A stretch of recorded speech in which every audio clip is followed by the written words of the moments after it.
All right. Hey guys, today we're going to be talking about where chords come from. Last time we talked about the major scale, and instead of just brute forcing writing chords, using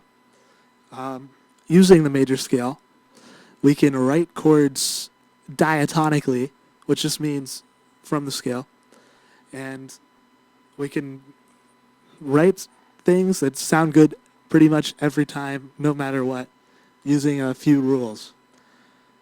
So, yeah. One thing we can talk about first is arpeggios, which is just starting on a note, skipping a note, playing the note, skipping the note, next note, playing a note, and then we'll double on the root instead of. We can keep going, but we'll just hit the root again there to make it simple. That's a C major arpeggio. And I'll write that out really quick. So, oops. C. Skip a note.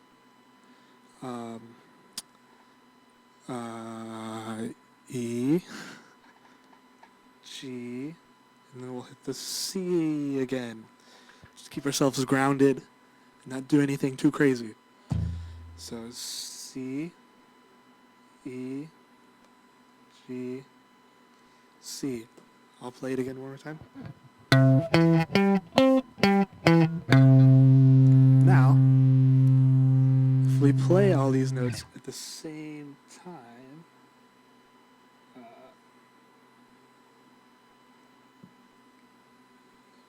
okay, if we play all these notes at the same time, we get a major chord, a C major chord. Now, we can do the same thing for every note, every degree of the scale. So, yeah. The cool thing about this is you can do it for every scale, no matter what the note is. All the chords will be the same, and we'll build them out in just a second. But first, I want to talk about the Nashville number system, which is awesome.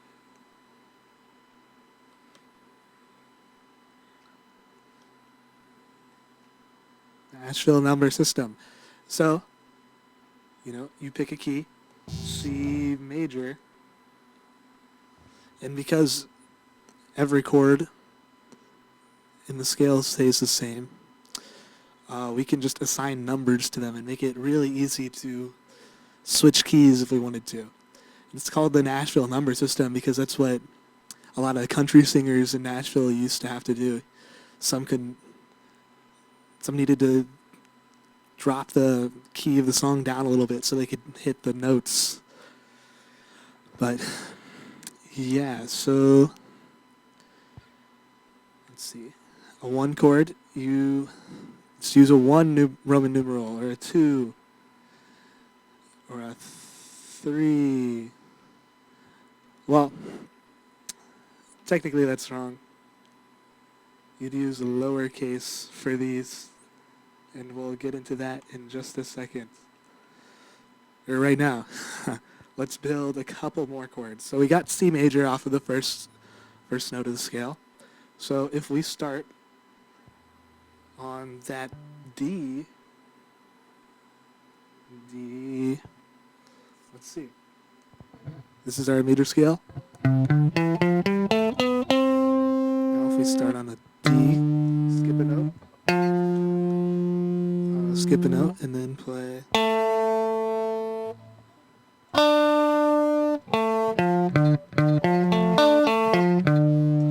That is not a major chord. That is a minor. But yeah, we got a D, F, A, D, I think. I hope. Yeah, it should be. Yep. D, F, A, D. Okay.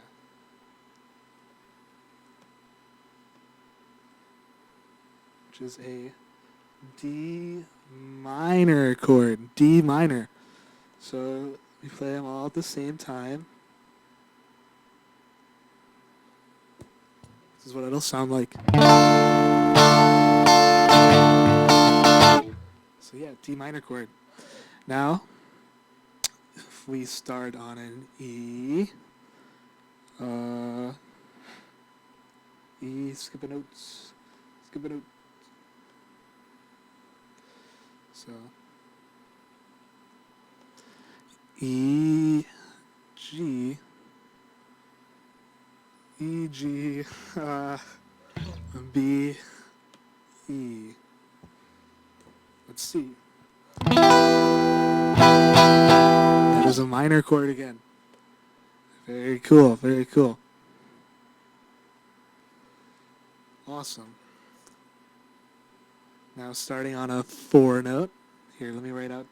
Because it's minor, we write it in lowercase. So, Nashville numbers, you can see major and minor from the number 2, and you just need to know the root. And if you know your major scale, like shape on guitar, it's really easy for guitar players. That's another reason. But yeah, let's see. So 3 with, oh god, lowercase i's. 2 lowercase i's. This is a uppercase I because it's major. So far we have C, D, E. Now the 4th. You can tell it sounds like a major scale, but harmonized. So if we start on an F, let's see, F. I'm not writing very big. Yeah, so F, A, C, F. What do we get? F major.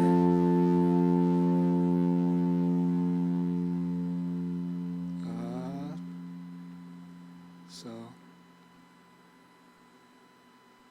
oops, that was ugly. Yeah, 4. Big letters because it's a 4. I mean, because it's a major, not because it's a 4.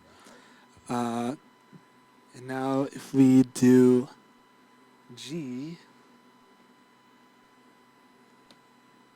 we will get another major chord, and I'll play it really quick.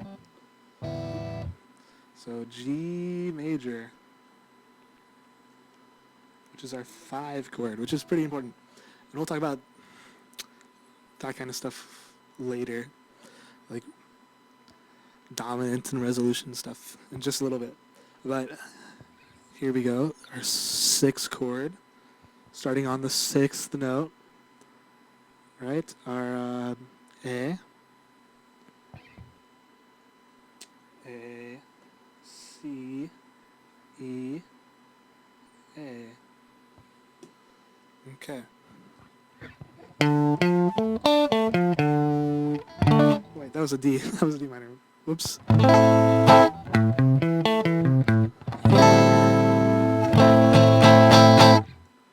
Okay.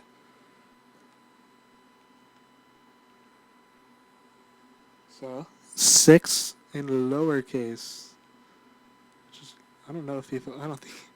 I never line when there's lowercase letters. But let's see. And our last one, our 7th. This one is tough. So we start on our 7th note, our B. We work our way up the scale. B, D, F, and then B again. So last one.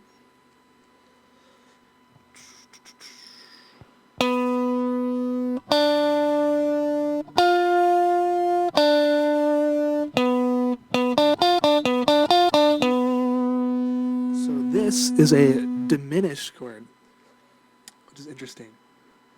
B diminished, which means the 5th is flat. So there's also minor 3rd, so flat 3rd, flat 5th.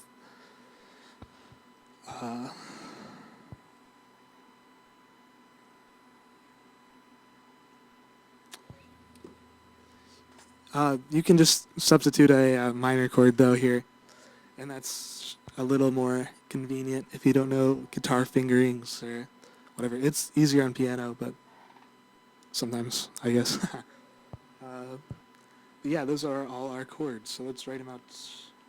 1, minor 2, minor 3, major 4, major 5,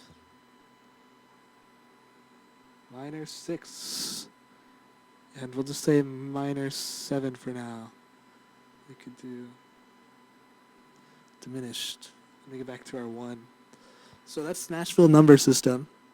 We can also say C major, D minor, E minor. You don't have to write major. Usually the convention is an M means minor and no M means major. But I'm sure most of you know that. So F, G, A minor. Just say B minor and C again. So, yeah, another thing I'll note really quick is for your 5 chord, that's a chord usually you do want to go up to a 7th on, and you'll get a flat 7th. But we don't need to talk about that too much yet. We'll just say, yeah, our 5 chord will be a 7th chord. But yeah, like I said, you can go up to a 7 for all those chords too. So 1, 3, 5, 7 for your arpeggio. And you'll get different 7ths. Like you can get a major 7th or a minor 7th. So flat 7 or not flat.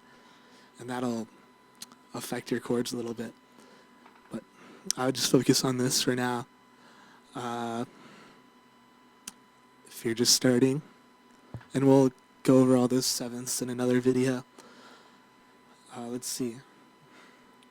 Yeah, so some examples of common chord progressions are your 1, so C major, F to G. That'd be a 1, 4, 5, which is almost every song out there. All the pop songs. It's really common. Our brains really like it for some reason. Well, not for some reason.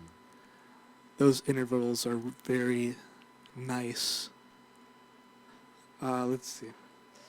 But yeah, so there's also a thing called resolution. So when you do play 1, 4, 5, that 5 chord,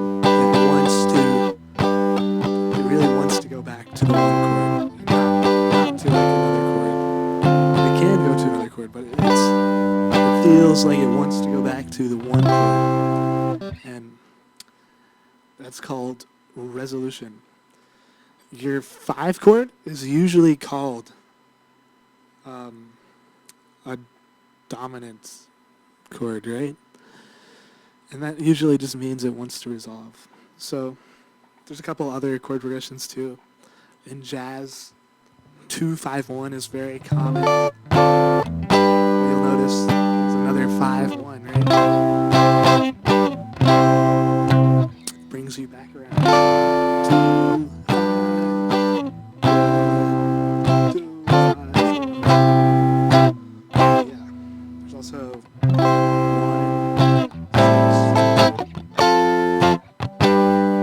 1, 6, 4, 5. That's a common doo-wop progression. But yeah, you can do pretty much anything. I could go from 1, 3, 2, 5, 2, 6.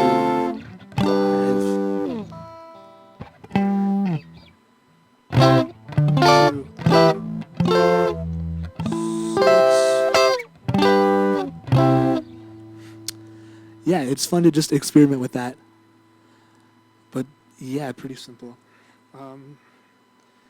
There's a couple other big words that are important, which are consonants and dissonance. So that diminished, that 7th chord, right? Well, I guess in this case, very dissonant. The intervals aren't as pleasing. It doesn't sound as nice. and it really, really wants to resolve back to that C major. So building off of that, oh, and consonants is just like C major. It likes to be itself. It doesn't want to resolve necessarily. But yeah, you can kind of split up the 7 diatonic chords into a couple groups, like a tonic group, which are chords that sound good on their own. They're like consonants. A dominant group, which is the ones that really want to resolve back to anything in that tonic group. And a subdominant group, which can just kind of be, they're kind of in between, you know. They're nice to just use in between. So your tonic group will be your 1 chord, obviously. Your 3 minor. It's like more of a minor resolution, and it's not as great as C major, but it still usually works as something you can do. And your 6 chord also.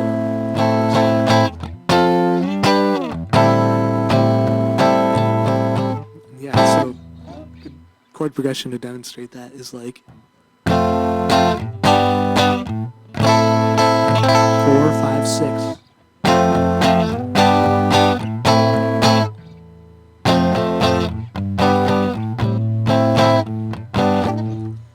It likes to resolve back to that 6. And the 6 chord is kind of the home. There's a reason for that, and we'll get into that in another video. But lastly, dominant group would be your 5, of course, and also your 7. The 2 we kind of talked about that were pretty dissonant. Sorry, whoops. 5, yes, I'm playing a 7 now. I haven't really been. So 5 chord, we're falling back to that. It's a little dissonant. Not really when it's a major chord, but relatively it's a little, I guess not really dissonant, but it wants to resolve back, and it's not that dissonant, and that's why it works so well. But yeah, lastly, your subdominant group, that's your 2 chord and your 4 chord. They're just good in-between chords, but they're pretty cool. Yeah, and that's the basics of where chords come from and how to write solid chord progressions without brute forcing it. So yeah, I'll leave it at that. Cool.